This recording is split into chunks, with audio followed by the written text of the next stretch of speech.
Aku kan dah bermain kasih. So aku dapatlah simpan duit sikit. Okay. Belikan cincin untuk Ana. Cincin, boy. Kau setingga pun. Aduh, cuba lah. Ana sediakan awak jadi isteri keempat saya. Yes! Yes! Where you want to go?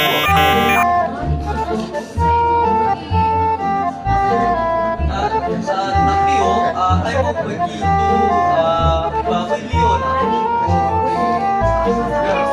Berapa ringgit lah? Boleh. Dia akan juga. Pergi sekarang lah.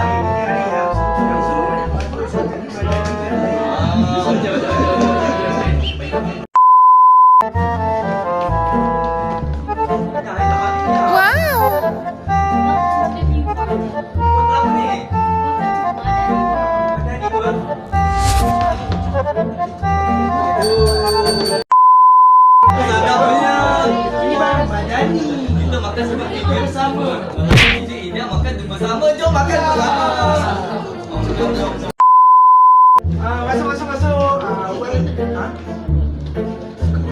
Masuk. Okay, scan. Okay, clear. Welcome to Malaysia Madani.